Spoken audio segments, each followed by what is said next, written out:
যে কোনো আলেমকে আপনি এমপি বানান, সরকার দেশে কে হলো সেটা ইম্পর্টেন্ট নয়। আমি বলবো আপনার এলাকাতে ইসলামের শান্তি শুরু হবে।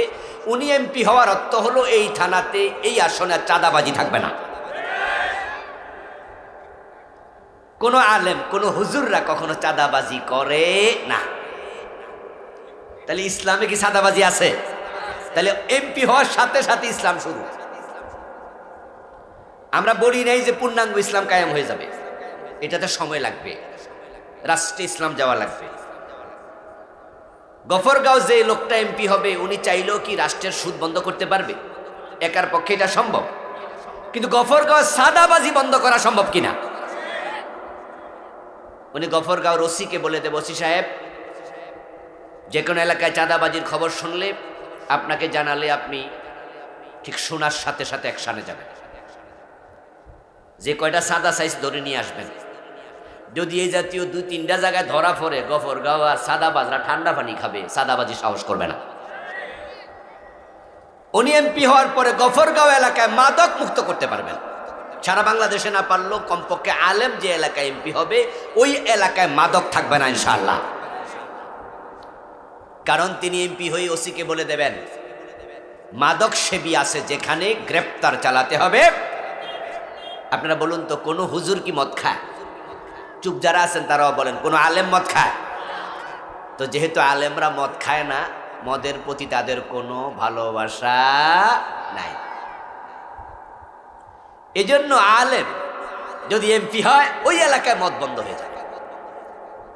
এইভাবে অনেক অপরাধ দমন হয়ে যাবে ইনশাআল্লাহ। আর সারা বাংলাদেশের মানুষ যদি মনে করে যে না, আমরা কমপক্ষে একটা বার ইসলামওয়ালাদেরকে আমরা সংসদে পাঠাই, 151 জনের বেশি যদি এমপি হয়ে যায়, তাহলে শুধু মদ নয়, চাঁদাবাজি নয়, আমরা এই দেশের সকল দুর্নীতি দূর করে দেব ইনশাআল্লাহ।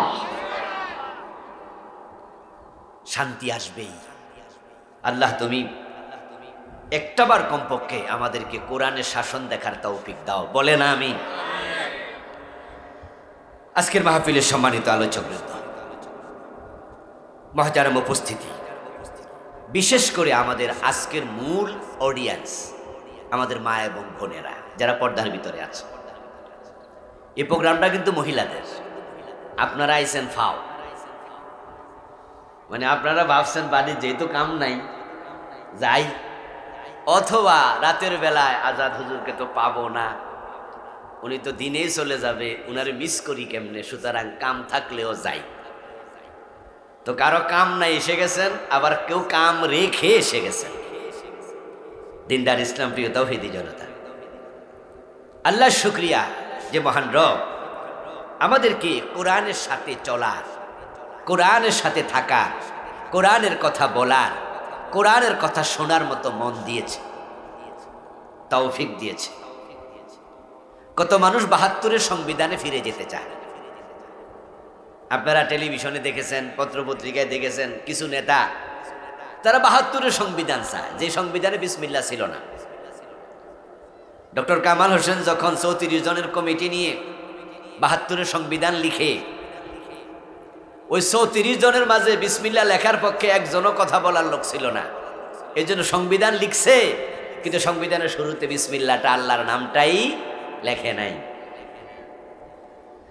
আলহামদুলিল্লাহ, শহীদ প্রেসিডেন্ট জিয়াউর রহমান রাহেমাহুল্লাহ, উনি ক্ষমতা আসার পরে সংবিধানে বিসমিল্লাহ ঢুকালেন। এখন যারা বলে 72-এর সংবিধানে ফিরে যেতে চাই, বিসমিল্লাহ ওদের পছন্দ নয়। আমি কি কথা বুঝাইতে পারতেছি? তারা বিসমিল্লাহ ছাড়া সংবিধান চায়। কিছু লোক বলে 72-এর সংবিধান চাই, আবার কিছু লোক বলে বর্তমানে যে সংবিধানটা আছে এর মাঝে সুদও জায়েজ, ঘুষও জায়েজ, মদও জায়েজ। বর্তমান সংবিধান হচ্ছে সভরেন্টি জনগণের। তারা বলে সকল ক্ষমতার মালিক জনগণ, অথচ সকল ক্ষমতার মালিক কে? এই সংবিধানে সুদ চলে। আমাদের দেশে রাষ্ট্রায়ত্ত সুদী ব্যাংক আছে না? আমার কথা কয় না কেন? মা বোনরা না বলুক, আপনারা বলেন না কেন? সুদী ব্যাংক আছে। এই সংবিধান এটা স্বীকৃত। সোনারগাঁ, হোটেল রেডিসন, এই জাতীয় 5 স্টার হোটেলে কি মদের দোকান আছে, বার আছে? যারা জানেন বলেন, আছে? এটা সংবিধান স্বীকৃত, রাষ্ট্রের আইনে স্বীকৃত। এই দেশে কত অনাচার, এই যে পতিতালয় আছে, পতিতালয়, কয়েক হাজার নারী ইজ্জত বিক্রি করে টাকা কামাচ্ছে। সরকার ওদের থেকে আবার বছর একবার টাকা নেয়, ওদেরকে রেজিস্ট্রেশন দেয়। এই সংবিধান এটা স্বীকৃতি দিয়েছে। তাহলে কেউ বিসমিল্লাহ ছাড়া সংবিধান চায়, কেউ বর্তমানে চলমান এই শিরিক বেদাত মিশ্রিত সংবিধান চায়, আবার কিছু আল্লাহর বান্দা আপনাদের সামনে দাঁড়ায় কয় না, আমরা আল্লাহর কোরআনকে সংবিধান মধ্যে বানাতে দেখতে চাই। বলে না যে আমরা কোরআনকে সংবিধান বানাতে চাই। এই কোরআনের সাথে থাকা, কোরআনের কথা বলা, কোরআনের সাথে চলা, এটা সবার নসিবে নাই। এটা আল্লাহ যাদেরকে ভালোবাসে তাদের তৌফিকে দেয়। যে আল্লাহ আমাদেরকে আজকের দুপুর বেলায় আমাদের মা বোনদেরকে রান্না বান্না কত কিছু সামলাইতে হয়, এরপরও তারা আজকের একদিনের জন্য কিছুটা স্যাক্রিফাইস করে ওনারা মাহফিলে চলে আসছেন সাথে আপনারা। যে আল্লাহ আমাদেরকে তৌফিক দিলেন, আমরা শুরুতে তাকে কৃতজ্ঞতা জানাই, শুকরিয়া জানাই। সবাই মিলে পুরুষ ভাইয়েরা একবার জোরে জোরে কালিমাতুশ শুকর পড়ুন, আলহামদুলিল্লাহ। আমি আপনাদের সম্মুখে পবিত্র কোরআন মাজিদ থেকে সূরাতুন নিসায়ের 124 নম্বর আয়াতে কারিমা পড়েছি। নবীজি সাল্লাল্লাহু আলাইহি সাল্লামের পবিত্র মুখনিসৃত একটি ছোট্ট হাদিস পড়েছি। আল্লাহ তাআলা তৌফিক দিলে এখান থেকে কিছু কথা বলবো, বলুন ইনশাআল্লাহ। আমাদের মা বোনদের উদ্দেশ্যে, কারণ যেহেতু আজকে তারা মূল অডিয়েন্স। আল্লাহ তাআলা সূরা আন-নিসার 124 নম্বর আয়াতে বলছেন, ওয়া মান ইয়ামাল মিনাস সালিহাতি মিন যাকারিন আও উনসা, নারী অথবা পুরুষ যেই ভালো কাজ করবে, নেক আমল করবে, ওয়া হুয়া মুমিন, এবং নেক আমল যখন করছে তখন তার ঈমানটা আছে, সে মুমিন। তাহলে মুমিন অবস্থায় যে নেক আমল করবে, নারী হোক আর পুরুষ হোক, ফাউলাইকা ইয়াদখুলুনাল জান্নাহ, আল্লাহ এবার বলেন ওই নারী পুরুষরাই আল্লাহর জান্নাতে প্রবেশ করবে। ওয়ালা ইউজলামুনা নাকিরা, এবং তারা সামান্য মাজলুম হবে না। আমল করছে পুরুষ, আমল করছে নারী, নারী হওয়ার কারণে আল্লাহ নারীদেরকে সামান্য সওয়াব কম দেবেন না। সব জায়গায় তো আমরা দেখতে পাই যে নারীরা পিছিয়ে আছে, এবং কোথাও কোথাও নারীদেরকে পরিকল্পিতভাবে পিছিয়ে রাখা হয়, নারীদেরকে অবদমিত রাখা হয়। কিন্তু ইসলাম বলছে না, আল্লাহর কাছে নারী পুরুষ আমল যখন করবে আল্লাহ সমান সওয়াব দেবেন, নারী হওয়ার কারণে কাউকে সামান্য কম দেবেন না। ইসলাম নারীদেরকে সম্মানিত করেছে।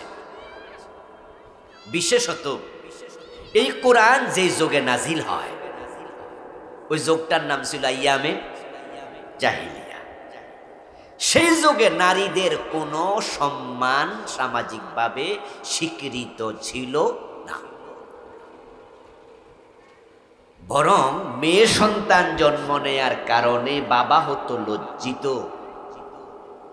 লজ্জার হাত থেকে বাঁচার জন্য বাবা তার জীবিত মেয়েটাকে মাটির নিচে কবর,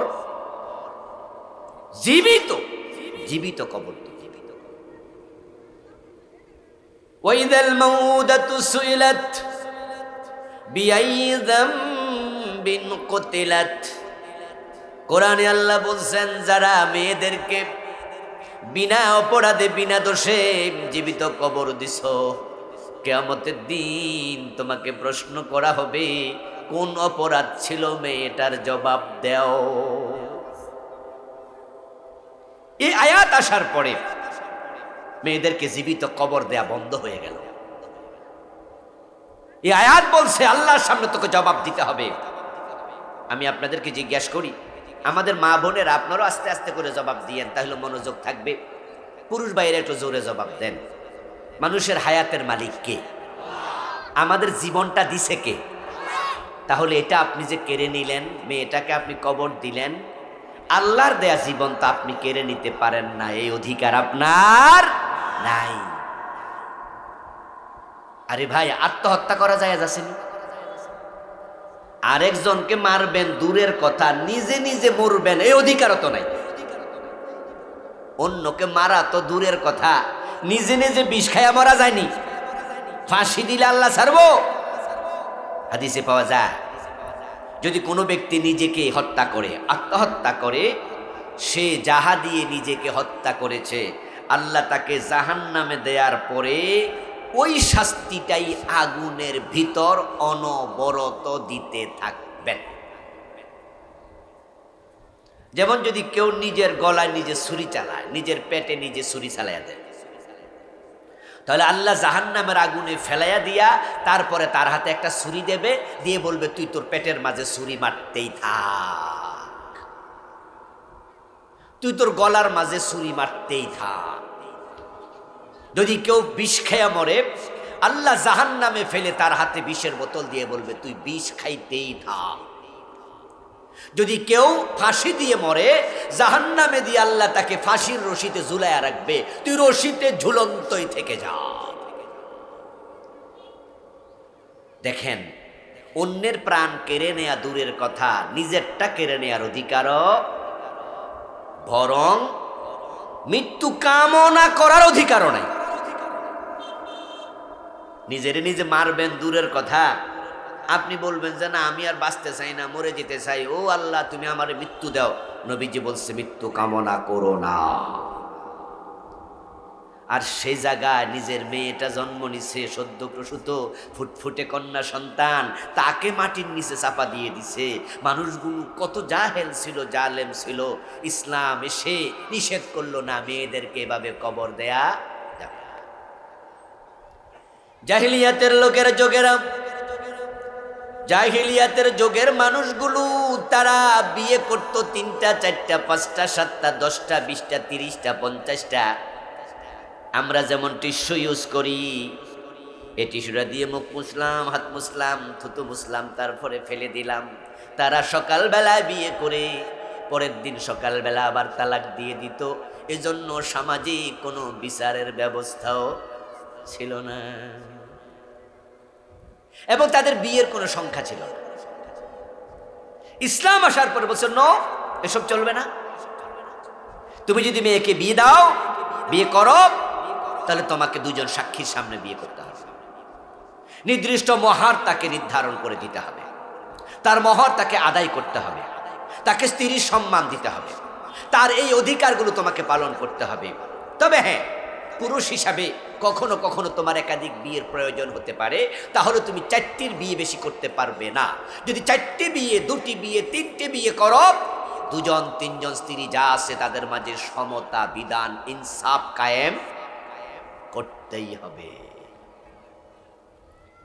নবীজি বলে দিলেন মান কানা ইনদাহু ইমরাতান ওয়া লাম ইয়াদিল বাইনাহুমা জা ইয়াউমাল কিয়ামাতি ওয়া শাক্কুহু মাইল ওয়া শাক্কুহু সাকিত।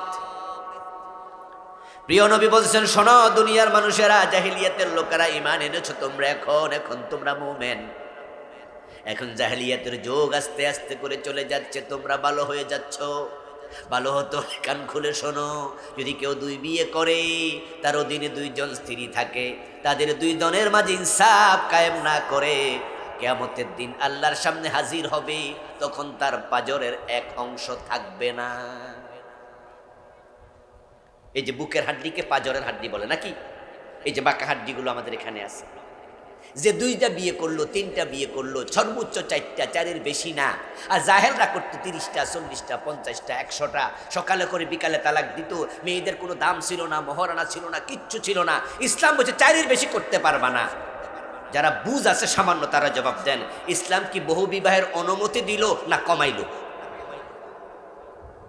এখন না বুঝার কারণে লোকেরা কেউ কেউ ইসলাম বেশি বিবাহ করতে সুযোগ দিচ্ছে। আরে বিয়ে তো সংখ্যাই ছিল না। ইসলাম এসে কমাইয়া দিল না, 4-এর বেশি করতে পারবা না একসাথে। তারপরে আবার বলে দিল এই যে 2টা বিয়ে তুমি করবা, ইন খিফতুম আল্লা তা'দিলু ফাওয়াহিদা, তুমি একাধিক বিয়ে তখনই করবা যখন তোমার সামর্থ্য আছে, তুমি 2 জন বউয়ের মাঝে সমতা বিধান করতে পারবা।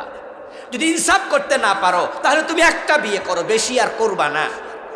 আর যদি তুমি ইনসাফ না করো, হাসরের দিন আল্লাহর সামনে দেখবা তোমার দেহের অংশ একটা নাই। ইসলাম নারীদেরকে বিবাহের অধিকার দিল, পুরুষদেরকে দিল, সংখ্যা নির্ধারণ করে দিল, মহারানা দিল। তারপরে আল্লাহ তাআলা এবার রাসূলের মাধ্যমে আমাদেরকে পুরুষদেরকে জানাইয়া দিল যে পুরুষরা নারীদেরকে কোনো সম্মান দিত না।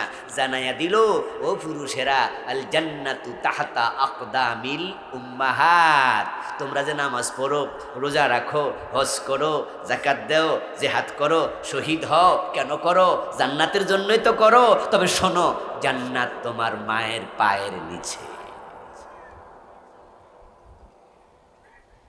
পুরুষ ভাইরা জবাব দেন, আমাদের মা কি পুরুষ না মহিলা? যারা চুপ করে আছে তাদের মা পুরুষ, তো কথা কন না কেন? মা কি পুরুষ না মহিলা?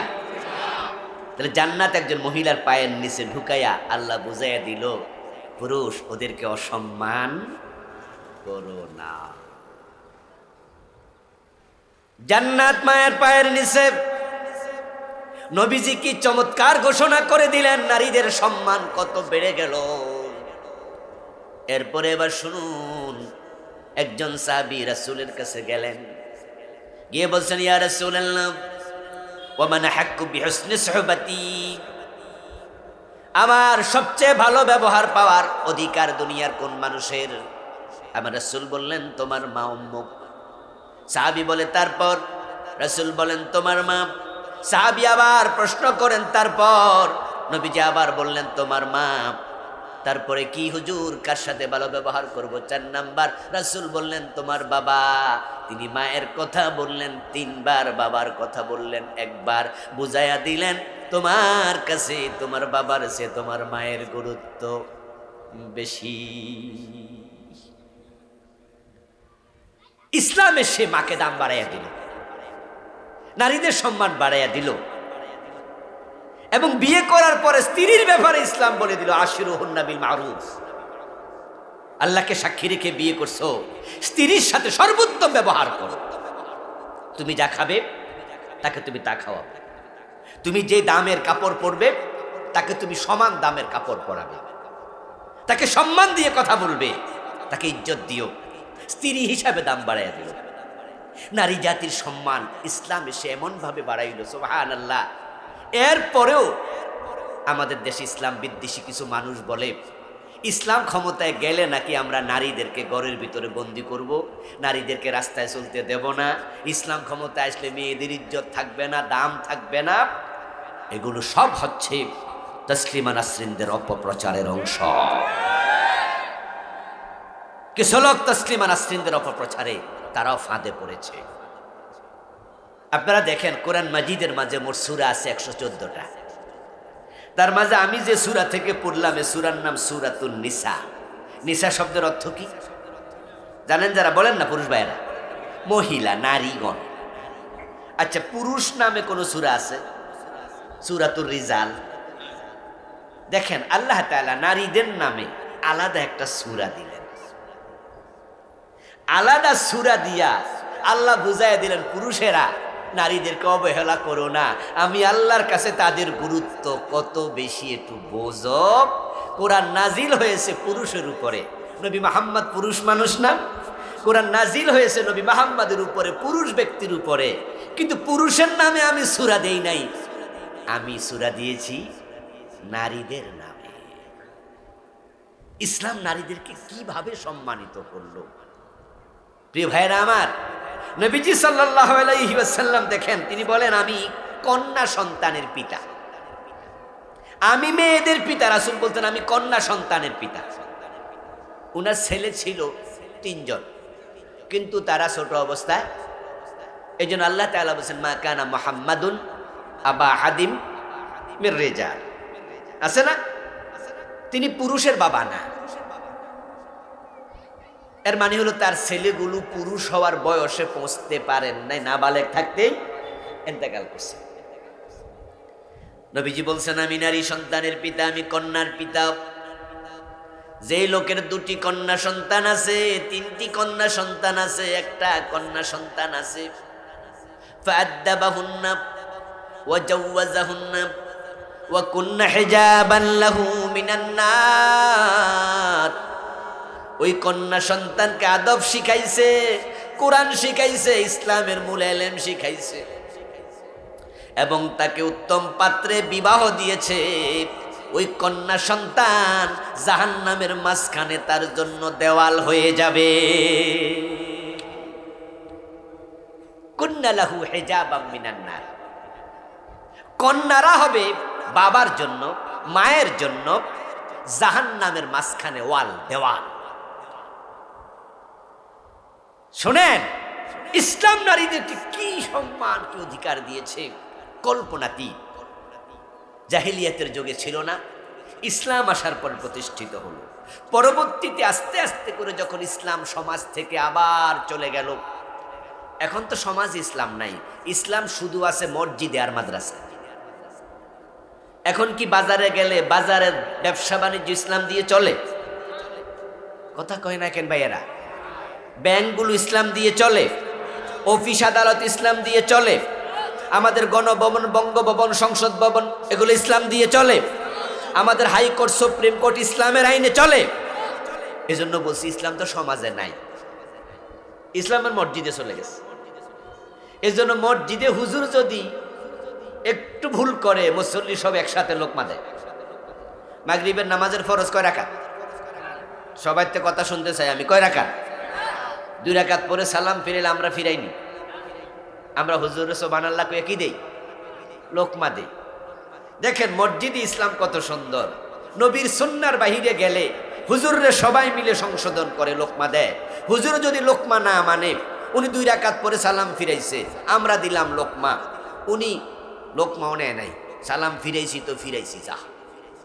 তো সালাম ফিরানোর পরে আপনারা করেন কি হুজুর, আমরা লোকমা দিলাম, মাগরিব তো 2 রাকাত পড়ছেন, আর 1 রাকাত না আছে, তো আপনি লোকমা নিয়ে খাড়াইলেন না কেন? হুজুর কয় যে আজীবনে 3 রাকাত পড়ছি, আজকে একটু টাইম কম আছে তাই আজকে, আর হুজুরের আজকে একটু কাম আছে, আর ব্যস্ততা আছে, এই জন্য হুজুর বলছে আজকে একটু সময় কম, এই জন্য 2 রাকাত। অসুবিধা নাই, মাঝে মাঝে 2 রাকাতও চলে। রাজি হবেন?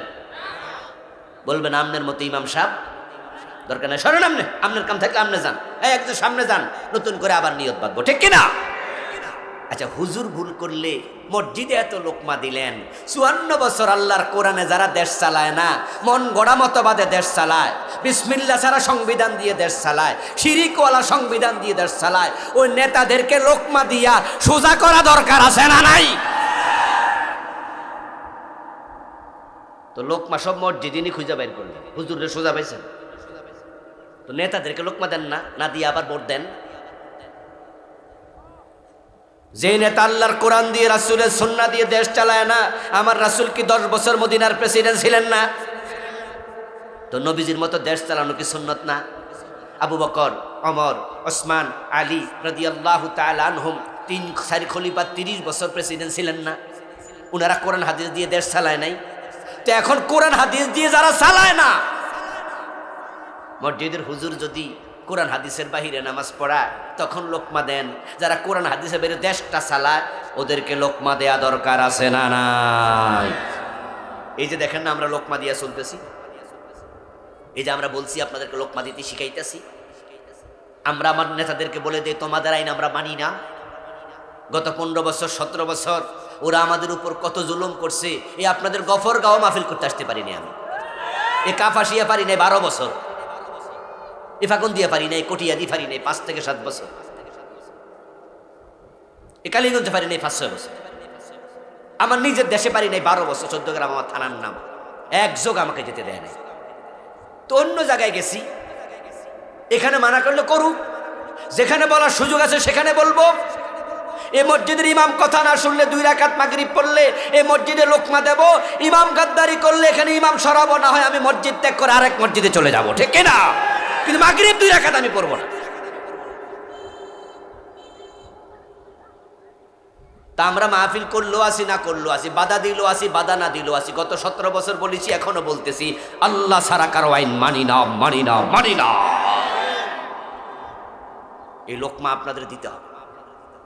এরকম আমাদের মতো যদি লোকমা শুরু হয়ে যায়, আমাদের নেতারাও কোরআন দিয়ে দেশ চালাতে বাধ্য হবে। ইসলাম সমাজে নাই। সমাজ থেকে ইসলাম যখন বিদায় নিয়েছে, তখন নারীদের সম্মান আবার সমাজে কমতে শুরু করেছে। এখন সমাজে নারীদের ইজ্জতও নাই, সম্মানও নাই। কত নারী কত জায়গায় ধর্ষিতা হয়, ধর্ষিতা যথাযথ বিচারটাও পায় না। এবং কত মেয়ে আছে, আপনি আপনাদের এই গফরগাঁও খোঁজ নেবেন, যদি 1000 মেয়ের, বিবাহিতা মেয়ের খবর নেন, মোহরানা স্বামী যথাযথভাবে দিছে, আমার মনে হয় 200 পাওয়ার কঠিন। কথা বোঝেন, কথা বোঝেন, যে স্বামী যে মোহরটা দিছে 200 জন পাওয়া কঠিন। মোহর দেই না, বরং উল্টা যৌতুক নেয়, মোহর আরো নেয়। ইসলাম যখন এস্টাবলিশড হবে, কোন পুরুষ যৌতুক চাওয়ার অধিকার করবে, সাহস করবে না। আমরা আবার আইন বানিয়ে দেব, মেয়েদের সম্মানকে আমরা প্রতিষ্ঠিত করব। রাষ্ট্র চাইলে আইন বানাইতে বেশি দেরি লাগে না। আমরা 10,000 লোক যদি এই মাঠে থাকি, আমরা সবাই মিলে হ্যাঁ বলি না বলি মিছিল করি, কোনো আইন হবে? আর সংসদে 151 জন নেতা যদি একবার হ্যাঁ বলে আইন হয়ে যায়, একবার না বললেও আইন হয়ে যায়। একবার হ্যাঁ বলতে কয় মিনিট লাগে? আরে ভাই 2 সেকেন্ড 1 সেকেন্ড তো লাগে না। এই জন্য দেখবেন স্পিকার বলে, আমার মনে হয় হ্যাঁ জয়যুক্ত হয়েছে, হ্যাঁ জয়, শোনেন নাই? আমার মনে হয় না জয়যুক্ত হয়েছে, না জয়যুক্ত হয়েছে। নেতারা হ্যাঁ বললেও আইন হয়, না বললেও আইন হয়। আমরা স্পিকারের মাধ্যমে ইসলাম বিজয় হলে আইন করে দেব, এই দেশে কোনো যৌতুক চলবে না। আমাদের 151 জন হ্যাঁ বললে যৌতুক বাংলাদেশ থেকে বিদায় নেবে। তখন আর বাংলাদেশে কেউ লিখবে না কোনো পত্রিকাওয়ালা কন্যা দায়গ্রস্ত পিতা। কোনো বাবার মেয়ে সন্তানের জন্মের খবর শুনে চেহারা কালো করবে না। কিন্তু এখন যৌতুক প্রথা চলছে, এরপরে মহারানা মেয়েরা পাচ্ছে না, মেয়েদের যথাযথ ইজ্জত নেই, সম্মান নেই। এই দেশে মেয়েদেরকে কিভাবে নেগলেক্টেড করা হয় তা কল্পনাতীত। কি যে ব্যথা বিষে, বুঝিবে সে কিসে, কবু আসে বিষে ধ্বংসে নিজারে। আপনারা মধ্যবিত্ত অনেকে, আলহামদুলিল্লাহ, আপনার মেয়েকে আপনি গার্মেন্টসে পাঠান নাই, এই জন্য আপনার মেয়ের অবস্থা আপনি জানেন না। কিন্তু গাজীপুরে যাবেন, সাভারে যাবেন, আশুলিয়ার পাশে দেখবেন যে শত শত গার্মেন্টস ফ্যাক্টরি, এক একটাতে 10,000 মেয়ে, 5,000 মেয়ে, 4,000 মেয়ে চাকরি করে। ওই খবর নিয়ে দেখবেন ওদের বেতন দেয় 8,000, 10,000, 12,000। কাম করায় 9 ঘন্টা, 10 ঘন্টা, 12 ঘন্টা। কথায় কথায় চাকরি বাদ দিয়ে দেয়। একটু সুন্দরী দেখলে ম্যানেজার তাকে কুপ্রস্তাব দেয়, কথা না শুনলে প্রমোশন দেয় না। এই মেয়েগুলাকে কি পরিমাণ জুলুমের শিকার হওয়া লাগে, এটা আপনি আমি হয়তো কল্পনাও করতে পারি না। আরে মেয়েরা তখন ন্যায় বিচার কার কাছে পাবে? যে দেশের এমপিরা মেয়েদেরকে মোবাইল করে ডাকে, ওই যে টাকলা মুরাদ, নাম মনে আছে না ভুলে গেছেন? হোটেল সোনার গায়ে গিয়ে তিনি ফোন দিয়ে এক সিনেমার নায়িকাকে ডাকতেছে, অডিও কল ফাঁস হয়েছে, আমি এত নম্বর রুমে আছি, তুমি চলে আসো, না আসলে তোমাকে পুলিশ দিয়ে পাঠাইয়া আনবো। বলে নাই, বলে নাই? যদিও হয়তো তামাশা করছে তার সাথে, কারণ কথাবার্তার ঢঙ্গে বোঝা গেছে ওর সাথেই গোপনে গোপনে আগেই ফিটিস পাটিস আছে। না আসলে তোমাকে পুলিশ পাঠাবো, র্যাব পাঠাবো, ডিজিএফআই লোক পাঠাইয়া নিয়ে আসবো, এত নাম্বার রুমে আসো। এই অডিও কল প্রকাশ করে আমাদের নেতাদের অনেকের কোনো চরিত্রের গ্যারান্টি নাই। তো ওদের কাছে বিচার চাইয়া মেয়েরা বিচার পাবে কেমনে? ইজ্জত হারালে বিচার পাবে কেমনে? এই জন্য ভাইয়েরা বোনেরা আমার, আপনার আজকে মূল অডিয়েন্স, আপনাদের সম্মান যদি আবার সেই জাহিলিয়াতের যুগের পরের যুগ খাইরুল কুরুনের মতো দেখতে চান, আমার রাসূলের যুগে, আবু বকরের যুগে, ওমরের যুগে আকাশচুম্বী সম্মান ছিল। বাংলাদেশে কোরআনকে ক্ষমতায় নেয়ার জন্য পুরুষদের পাশাপাশি মা বোনদেরকে এগিয়ে আসা দরকার। ইসলাম যদি এস্টাবলিশড হয় তখন মেয়েদের উপর কেউ জুলুম করতে পারবে না, আমরা জুলুম করতে দেব না। আমার মা, আমার বোন, ইসলাম আপনাদেরকে নিরাপত্তা দেবে, শান্তির বার্তা দেবে। নবীজি বলছেন এই দুনিয়াতে সবচেয়ে দামি যাহা আছে তাহা হলো সতী নারী। ইসলামের সম্মানটা দেখেন। قال رسول الله صلى الله عليه وسلم الدنيا كلها متاع وخير متاع الدنيا المرأة।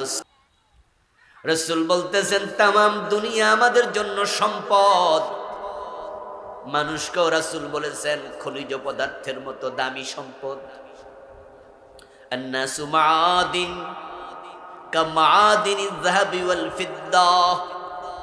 নবীজি বলছেন মানুষ হলো স্বর্ণ এবং রূপার খনির মতো দামি। তামাম দুনিয়ার সম্পদ, দামহীন কোনো বস্তু আল্লাহ বানায় নাই, সব বস্তুরই দাম আছে। গরু যে গোবরটা ফেলে দেয়, পায়খানা করে বিষটা ফেলে, ওই গোবরটাও তো আমাদের কাজে লাগে, লাগে না? কি রে, গ্রামের বাইরে তো এটা আরো বেশি জানার কথা, গোবর কাজে লাগেনি? দেখছেন, এইটারও দাম আছে। আরে ভাই, যে সাপ মানুষকে সবল দিলে মানুষ মরে যায়, ওই সাপের বিষেরও অনেক দাম আছে। প্রিয় ভাইরা, আজকের মাহফিলের সম্মানিত প্রধান অতিথি মহতারাম আমাদের মাবরুর ভাই এসেছেন। ভাই এসেন। আমি বলেছিলাম যে শহীদ আলী হাসান মোহাম্মদ মুজাহিদ রাহেমাহুল্লাহর সুযোগ্য ছেলে, আজকের প্রধান অতিথি উনি এসেছেন, কথা বলবেন ইনশাআল্লাহ। প্রিয় ভাইয়েরা, ওনাকে আমরা ওয়েলকাম করছি, স্বাগত জানাচ্ছি। ইনশাআল্লাহ শেষ দিকে তিনি কিছু কথা বলবেন, তখন আমরা শুনব।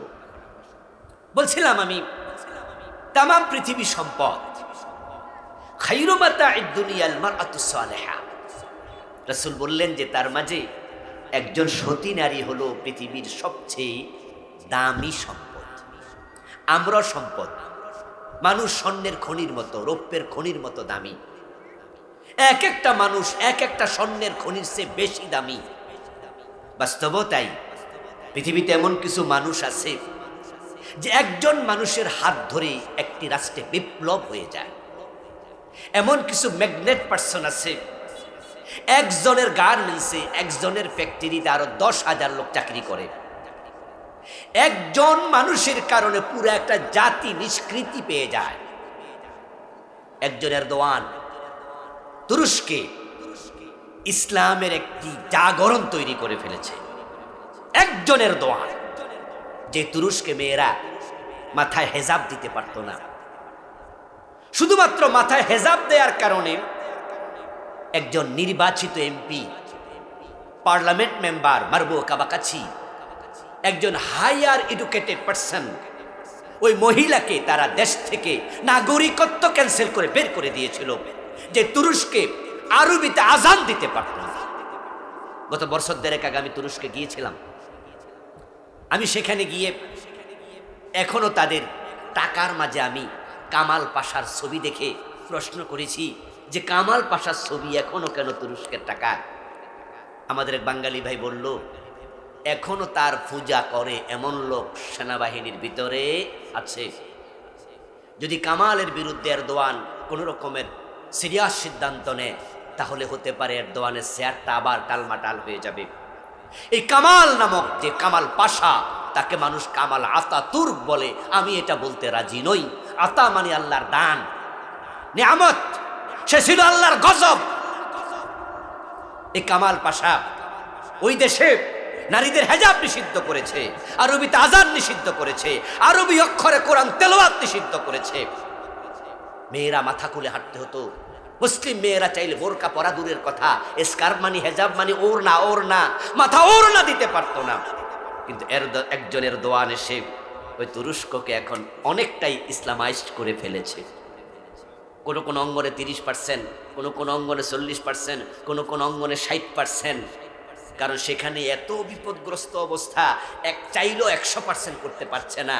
কিন্তু এখন মেয়েরা বোরকা পড়ছে, সুবহানাল্লাহ পড়ে, এখন কোরআন তেলাওয়াত করছে। এখন মসজিদে কোরআন তালিম হচ্ছে, ইসলামের কথা এখন মন খুলে বুক ফুলিয়ে বলছে।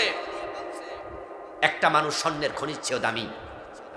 নবীজি বলছেন দুনিয়া কুল্লুহা মাতা, তামাম পৃথিবী দামি, তবে খায়রু মাতা'id দুনিয়াল মারআতুস সালিহা, পৃথিবীর সবচেয়ে দামি সম্পদ একজন সতী নারী। এই আমার মা, আমার বোন, আপনারা তো প্যান্ডেলের ভিতরে, বোরকার ভিতরে, পর্দার ভিতরে আছেন। আমরা আপনাদেরকে আজকে লক্ষ্য করে কথা বলছি। নবীজি মুহাম্মদ বলেছে সতী নারী পৃথিবীর সবচেয়ে দামি মানুষ। তাহলে সতী হওয়া লাগবে, অসতী হওয়া যাবে না। সতী নারীর পেট থেকে জন্ম হয় হাসান হুসাইনের। হ্যাঁ, পৃথিবীতে কোনো নারী নবী হয়নি, কিন্তু আদম আলাইহিস সালাম ব্যতীত সব নবী প্রত্যেকটা নারীর পেট থেকে এসেছে। প্রত্যেকটা নবী কোনো না কোনো নারীর পেট থেকে এসেছে।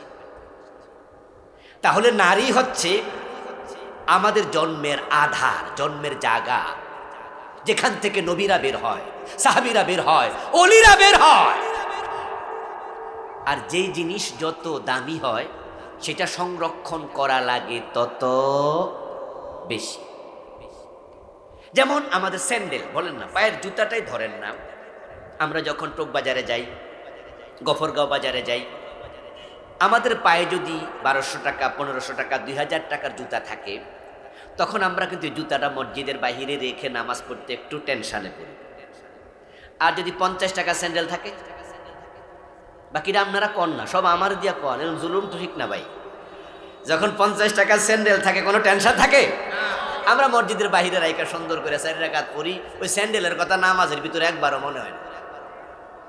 কিন্তু 1200-1500 টাকার জুতা হইলে কিন্তু বাইরে রাইকা গেল, মন কিন্তু জুতার কাছে খারাইতা, আরে এই জুতাটা জানি আসেনি না গেল। তখন আমরা কি করি, জুতার দাম বেশি, তাই এটাকে আমরা হাতে করে মসজিদের ভিতরে বক্সে নিয়ে রাখি। দামি জিনিসের যত্ন নিতে হয়। ইসলাম নারীদেরকে বোরকা পরিয়েছে, এটা ঠকায় নাই, বন্দি করার জন্য না, তারা বেশি দামি। ইসলাম তাদের যত্ন নিয়েছে, সংরক্ষণ করা শিখিয়েছে। আর ওই তসলিমা নাসরিন কি কইতাছে এবং তার উত্তরসূরিরা কি কয়, ইসলাম ক্ষমতায় গেলে নাকি মেয়েদেরকে আমরা বোরকা পরাইয়া একবারে ফ্যাকেট করে রেখে দেব। তো বোরকার নাম কি ফ্যাকেট? কি বললো মানুষ? আচ্ছা, আপনারা যখন, আমরা যখন ধরেন মা বোনরা হাতে তাদের বালা থাকে, তাদের গলায় স্বর্ণের চেইন থাকে, সেটা যদি দাম 200 টাকা 300 টাকার ইমিটেশনের চেইন হয়, তাহলে এটা কিন্তু যে কোনো সময় গলা থেকে খুলে টেবিলের উপর রাইখা তারপরে গোসলখানায় চলে যায়। বাসায় কাজের লোক আছে, কাজের মেয়ে আছে, ওই 200 টাকার চেইন নিয়ে ওনার টেনশন নাই, গোসল করছে অথবা পয়রা থাকুক, 3 দিন পরে পরবো। কিন্তু যদি আজকে 2 লাখ টাকা ভরি স্বর্ণের, যদি 1.5 ভরি ওজনের একটা স্বর্ণের চেইন হয়, এটা টেবিলের উপর রাইখা কোথাও যাইব? এটা কই রাখে? আলমারিতে। ওইটা খুলে আলমারিতে রাইখা তারপরে আলমারির আবার ভিতরে একটা চুরি ফুরু বক্স থাকে, চুরিও চোরও জানে না কোন জায়গা দিয়ে আছে বক্সটা, ওইটাতে রাইখা তারপরে তালা মাইরা টান দিয়া চায় যে তালা লাগছে।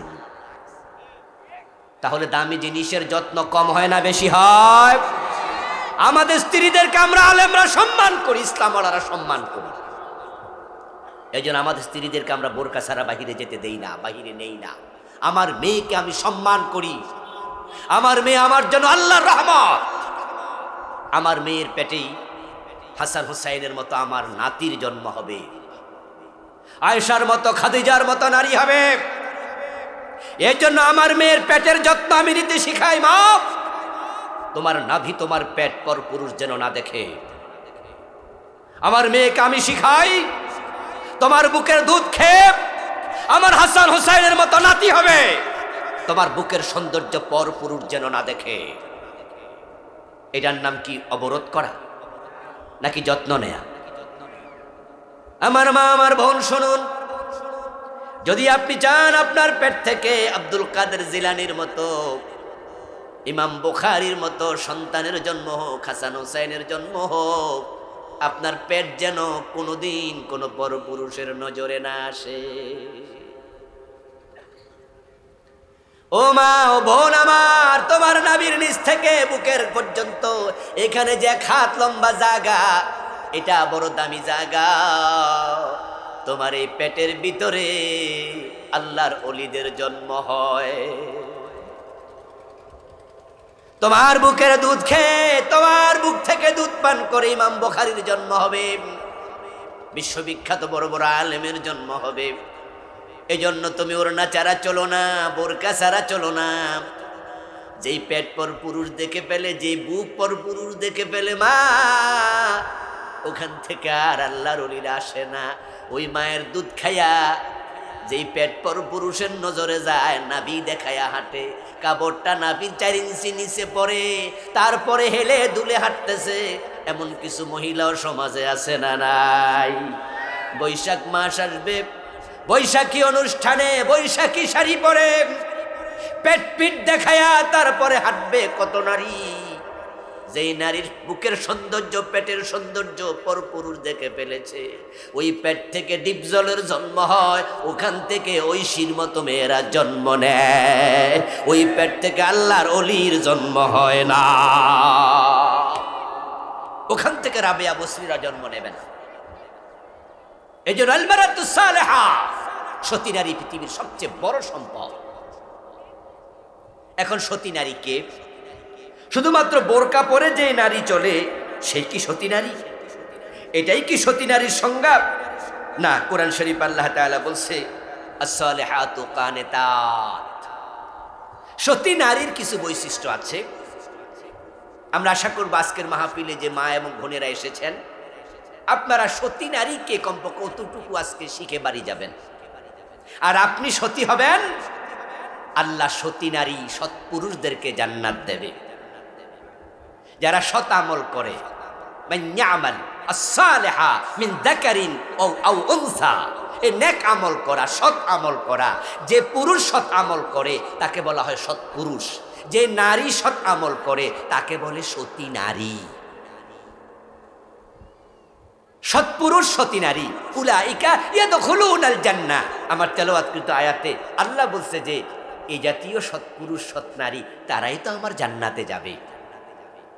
আজকের এই আয়োজন তো জান্নাতের পথ দেখানোর জন্য। আমরা জান্নাতের পথ চিনতে চাই, চিনাতে চাই, জানতে চাই, জানাতে চাই। এবং আমরা আজকের সামিয়ানার নিচে যেভাবে একসাথে বসেছি, আমরা আল্লাহর জান্নাতেও একসাথে ঢুকতে চাই। তো জান্নাত পেতে হলে তো সৎ হওয়া লাগবে। তো রাতের ওয়াজে আপনাদেরকে সৎ নিয়ে হুজুররা কথা বলবে। আমি মা বোনদের জন্য সতী নারীর কথা বলি। জান্নাতি নারীর বৈশিষ্ট্য রাসূল বলেছেন 4টা। আল মারাতু ইযা সাল্লাত খামসাহা ওয়া সামাত শাহরাহা ওয়া আহসানাত ফারজাহা ওয়া তাআত বা'লাহা ফালতাদখুল মিন আইয়ি আবওয়াবিল জান্নাতি শাআত। রাওয়াহু আহমদ, রাওয়াহু তিরমিজি। আমার রাসূল বলেন, যেই নারী 5 ওয়াক্ত নামাজ পড়বে, যেই নারী রমাদানে রোজা রাখবে, যেই নারী চরিত্রের হেফাজত করবে এবং যেই নারী তার স্বামীর আনুগত্য করবে, এই 4টি গুণ যার ভিতরে থাকবে, ওই নারী জান্নাতে যাওয়ার জন্য আল্লাহ 8টা দরজা জান্নাতের খুলে দিয়ে বলবে, যেই দরজা দিয়ে মন চায় তুমি আল্লাহর জান্নাতে চলে আসো। এখানে আমরা পুরুষেরা যারা আছি, এই হাদিসটা আমাদের জন্য খুব নয়, এটা নারীদের জন্য। কিন্তু আমাদের ঘরে কি নারী নাই?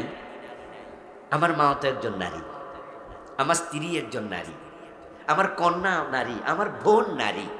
আমরা কি আমাদের স্ত্রীদেরকে জাহান্নামে রেখে জান্নাতে যেতে চাই? আমরা কি আমাদের কন্যাদেরকে জাহান্নামে যেতে দিতে চাই? তাহলে আমরা তো প্রত্যেকে এখানে নারীর সাথে জড়িত। এজন্য এই ওয়াজটা সবার জন্যই, ওখানকার জন্য, এখানকার জন্য। এই পর্দার ওপারে যারা আছে তাদের জন্য, আমরা যারা এখানে আছি আমাদের জন্য। এই 4টা গুণ যেন আমাদের নারীদের মাঝে আসে। সাল্লাত খামসাহা, নামাজ যেন কোনোভাবে নারীরা তরক না করে। এই 4টা কাজ করলে নারীরা জান্নাতে যাবে। এত সহজ। পুরুষের জন্য জান্নাত কিন্তু এত সহজ নয়। তারা ব্যবসা করে, বাণিজ্য করে, তারা চাকরি করে, তারা কৃষিকাজ করে, তারা দুনিয়াদারির জন্য অনেক কিছু করতে হয়। সেখানে সুদি লেনদেন হয়, সেখানে ঘোষের লেনদেন হয়, সেখানে বাহিরে গিয়ে ওজনে কম দেয়, মালে বেজাল দেয়, মানুষ ঠকায়, অনেক হারামের সম্মুখীন হয়ে যায়। যে হারাম থেকে নিজেকে সেভ করা অনেক কঠিন হয়ে যায়। কারণ 1 লাখ টাকার ভান্ডিল ঘোষ হিসাবে সামনে দিয়ে অফিসারকে যদি বলে, স্যার আপনি একটা সিগনেচার দিলেই তো হয়, একটু সিগনেচারটা দেন না। সিগনেচার দিবেন তো বটে, আমাকে না দেন তাহলে উনাকে তো দেবেন, এটা তো আর আপনার কাজ না, রাস্তায় একটু কাজ হবে, তো আমরাই তো কেউ না কেউ নেব। স্যার তবে 1 লাখ টাকা আমি দেব, আমারে দেন। আপনি মনে মনে ভাবলেন, তো বিনা টাকায় সিগনেচার না দিয়া লাখখানেক পাইলে ক্ষতি কি? এখন এই টাকার লোভ সংবরণ করা এটা সকলের জন্য সমান হয় না। নারীদের এই জাতীয় পরীক্ষার মুখোমুখি হওয়াই লাগে না। এর জন্য নারীদের জান্নাতে যাওয়া সহজ, কিন্তু বাস্তবতা বড় ভিন্ন। নবীজি মেরাজ থেকে জান্নাতে গেলেন মেরাজের রাতে, ফিরে এসে বললেন যে দাখালতুল জান্নাহ ওয়া রাআইতু আকসারা আহলিহাল ফুকারা ওয়া তালাতু ফিন নার ওয়া রাআইতু আকসারা আহলিহান নিসা। ও আমার উম্মতেরা শোনো, আমি জান্নাতে ঢুকেছি, দুনিয়ার অধিকাংশ গরিব মানুষকে জান্নাতে দেখেছি, আমি জাহান্নামে উকি দিয়ে দেখেছি, আর জাহান্নামে অধিকাংশ অধিবাসীকে আমি দেখেছি তারা দুনিয়ার নারী। যেখানে হাদিসে বলা হলো নারীরা জান্নাতে যাওয়া সোজা, সেখানে নবীজি জাহান্নামে নারীদেরকে কেন বেশি দেখলেন? এ সোজা পথ পেয়েও তারা কেন জান্নাতে যেতে পারলো না? তাহলে বোঝা গেল ওই 4টি গুণের মাঝে ঘাটতি আছে। এই ঘাটতি দূর করতে হবে। আপনি বাবা, আপনার মেয়েকে আপনি বেনামাজি বানাবেন না। আপনার মেয়ে যখনই বোরকা পরার বয়স হবে, তাকে বোরকা ছাড়া কলেজে স্কুলে যেতে দেবেন না। আপনার মেয়েকে যখন স্বামীর হাতে তুলে দেবেন, তাকে তখন নসিহাত করে দেবেন, তাকে অবশ্যই বলে দেবেন স্বামীর সাথে কোনো রকমের অবাধ্যতা দেখাতে পারবে না। রমাদান আসছে, আপনার মেয়ে রোজা রাখার উপযুক্ত, আপনার মেয়েকে আপনি বলবেন রোজা ভাঙ্গার কোনো সুযোগ আমার পরিবারে নাই। যদি আমরা বাবারা একটু প্র্যাকটিস করি, practice makes a man perfect, শুরু হয়ে যাক না। আমার মেয়ের বয়স 7 বছর, আলহামদুলিল্লাহ 7-8 হল। আমার 8 বছরের মেয়েটাকে তো আমি স্কার্ফ পরা ছাড়া বাইরে যেতে দেই না। ছোট মানুষ, মাত্র ক্লাস 2-তে পড়ে, মাদ্রাসা তো বোরকা ছাড়া যেতে দেই না। যখন তার এই 1 থেকে 2 থেকে বোরকা পরার অভ্যাস হয়ে যাবে, তাহলে ভবিষ্যতে আর বোরকা ছাড়া সে বের হবে না, তার অভ্যাস হয়ে যাবে। আমার মেয়ে যখন নামাজের সময় হবে, বলি আম্মু তোমার আম্মুর সাথে দাঁড়াও, নামাজ পড়ো যাও। 2 ওয়াক্ত মিট যাবে, আস্তে আস্তে শিখবে। যখন ঘুমায়া থাকবে, ছোট মানুষ ডিস্টার্ব করি না, সজাগ যখন থাকে মায়ের পাশে দাঁড় করিয়ে দেই, তাহলে সে নামাজে অভ্যস্ত হয়ে যাবে। রোজা যখন রাখবে, আমরাও সাথে 1-2টা রাখাই। এভাবে তার 3টা অভ্যাস ছোটকাল থেকে শুরু করে দেন। আর বিয়ের বয়স যখন হবে, বিয়ে যখন দেবেন, তখন তাকে বলে দেবেন স্বামীর অবাধ্য হওয়া যাবে না।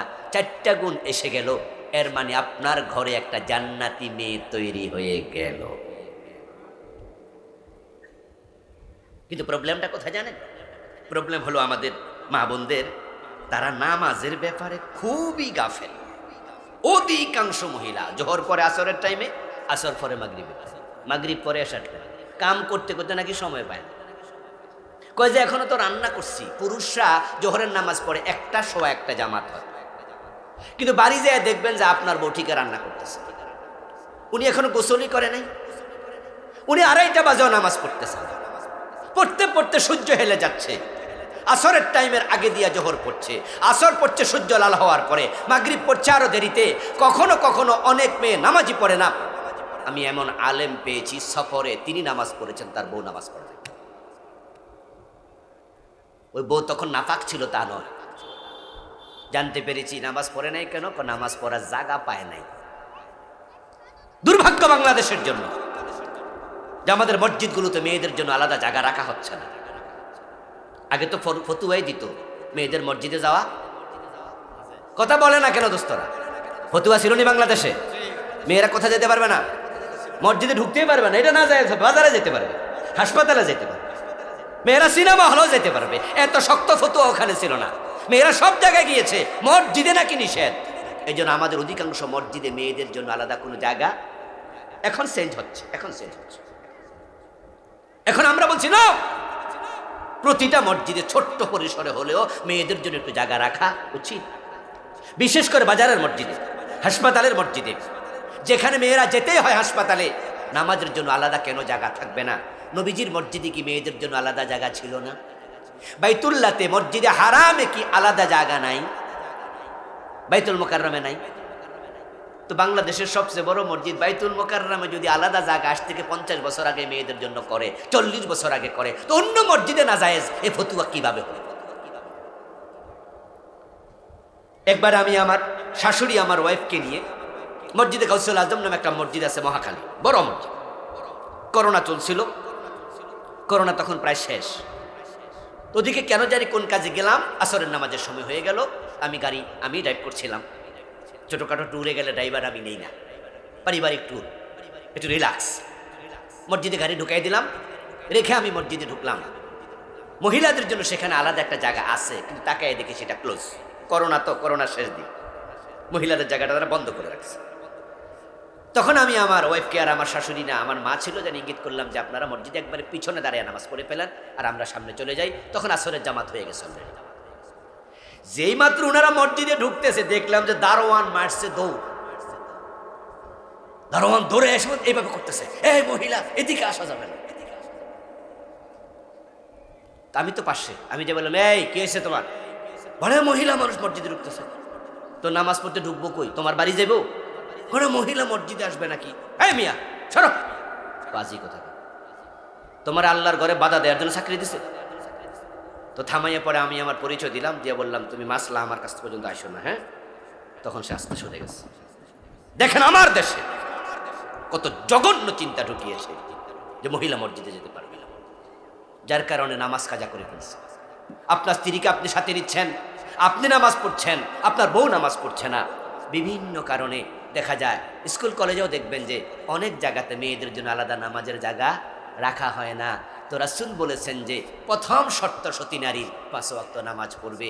যেই নারী নামাজে ঘাটতি হয় সে সতী নারী আর থাকে না। এই জন্য আমার মা আপনাকে বলছি, কোনোদিন কোনো জায়গায় কোনোভাবে কোনো কারণে নামাজ কাজা হয় এমনটা যেন জীবনও না হয়। নামাজ হলো সবার আগে।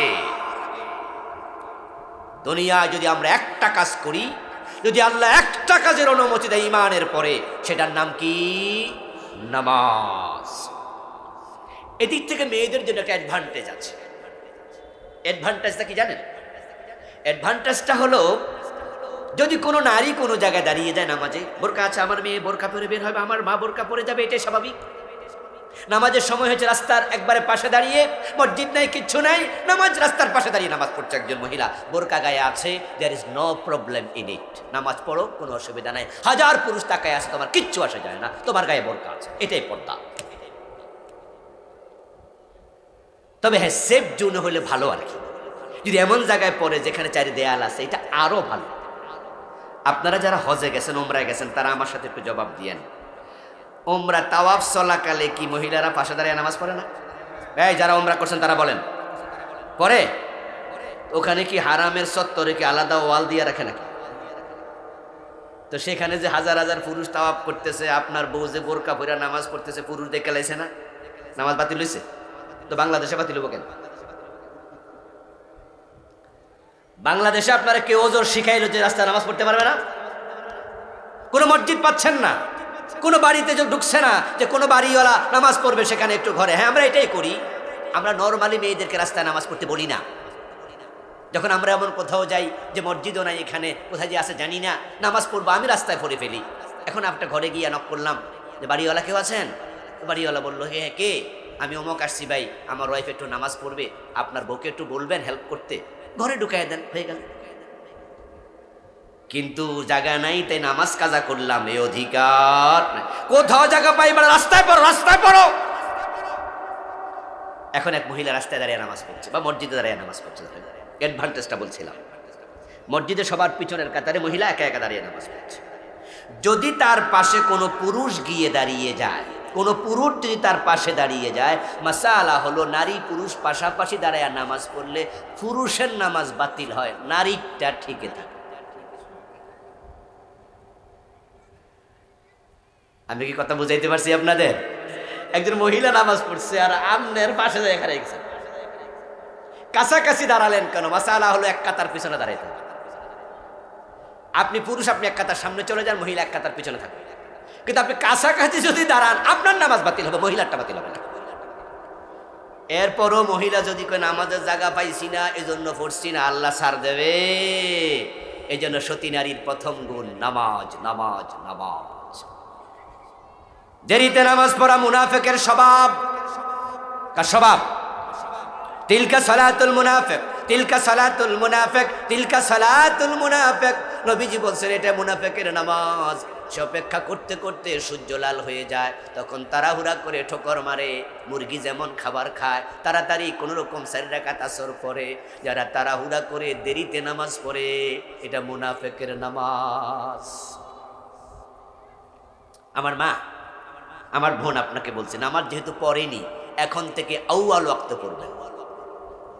স্বামী যেমন মসজিদে প্রথম ওয়াক্তে পড়ে, আপনিও ঘরে প্রথম ওয়াক্তে নামাজ পড়ুন। জান্নাতে একসাথে যাওয়া লাগবে, বলেন ইনশাআল্লাহ।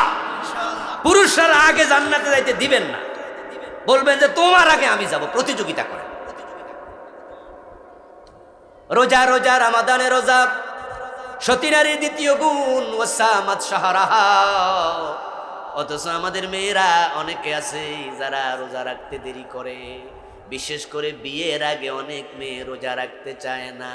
অনেক মায়েরাও মেয়েদেরকে ক্লাস 9-এ পড়ে, 10-এ পড়ে রোজা রাখতে দেয় না, কই শরীরটা শুকাইয়া যাবে। নিজে রোজা রাখে, মেয়েরা রোজার ক্ষেত্রে ভালো, কিন্তু নিজের মাই আরে কয় না শুকাই যাবো, শরীরটা খারাপ হয়ে যাবো, সামনে বিয়ে শাদী হইব না, এই জন্য শরীরে একটু না দুষ না থাকলে কেমনে হবে। দেখবেন মায়েরা অনেক স্যাক্রিফাইস করে। এই যে মেয়েদেরকে দিয়া হলুদও মাখায় না, কয় হাত চামড়া নষ্ট হয়ে যাবে, এই জন্য মা নিজে হলুদ মাখে। মেয়েদেরকে দিয়ে মাছ কোটায় না, কয় না স্কিনের কেমন দাগ পরে যাবে। মা নিজে কালো হয়ে যাবে, কিন্তু মেয়েরে সুন্দর রাখে। এটা ভালো, এটা মায়ের ভালোবাসা। কিন্তু রোজার ক্ষেত্রে কোনো ভালোবাসা চলবে না। রোজা ফরজ করেছেন কে? রাখতেই হবে, রাখতেই হবে, রাখতেই হবে। সপ্তাহ, মাসে 7 দিন, এক সপ্তাহ 10 দিন, 4 দিন মায়েদের নাপাকি থাকে। ওই নাপাক সময়টা রোজা রাখা জায়েজ নাই, কিন্তু পরে কাজা করিতে হবে। এক্ষেত্রে অনেক মা, অনেক বোন পিছিয়ে থাকে। দেখা যায় কারো কারো 10 বছর, 20 বছর রোজা এমন ভাঙ্গা পড়ছে আর রাখে নাই। এসব চলবে না, সতী নারীর আলামত এটা নয়। 3 নাম্বার হচ্ছে পর্দা, পর্দা, পর্দা, পর্দা হাসানাত ফারজাহা। আমি তো বলি বাংলাদেশে যত মহিলা জাহান্নামী, অধিকাংশ বেপর্দার কারণে জাহান্নামী হবে। সময় নাই, আসরের নামাজের সময় চলে যাচ্ছে, আর লম্বা করব না। এজন্য আমরা এমন পুরুষ হব, যেই বাবা মেয়েকে পর্দা করায় না সে বাবা দায়ুস, যে স্বামী তার স্ত্রীকে পর্দা করায় না সে স্বামী দায়ুস, যে বড় ভাই তার ছোট বোনকে পর্দা করতে বলে না সে ভাই দায়ুস। আর হাদিসে আছে দায়ুস জান্নাতে প্রবেশ করবে না। এই জন্য আপনাদের যাদের ঘরে বেপর্দা মহিলা আছে, জাহান্নামী সে একা না। আপনি বাবা হিসাবে আপনিও দায়ুস, স্বামী হিসাবে আপনিও দায়ুস, আপনিও জাহান্নামী হবেন। এই জন্য পর্দা, পর্দা, পর্দা। মা আমার, বোন আমার, বেপর্দা চলবেন না, বোরকা ছাড়া চলবেন না, বোরকা টাইট ছুট ফিট পরবেন না। এরপরেই সর্বশেষ স্বামীর আনুগত্য। সতর্ক থাকবেন, স্বামীর কথার বাহিরে চলা যাবে না। স্বামীর যত বৈধ আদেশ সব মেনে নেবেন। স্বামীকে নারাজ করা অবস্থায় মারা গেলে জান্নাত পাওয়া কঠিন। নবীজি বলছেন যে পুরুষ সন্তুষ্ট এমত অবস্থায় স্ত্রী মারা যায়, দাখালাতিল জান্নাহ, ওই নারী জান্নাত পেয়ে যায়। এজন্য স্বামীকে খুশি রাখবেন, তার কথা শুনবেন। যেহেতু আজকে সময় কম, বিস্তারিত আর বলতে পারলাম না, আমরা এখানে থেমে গেলাম। আল্লাহ আমাদের ঘরে ঘরে জান্নাতি মেয়ে দান করুক, বলুন আমিন।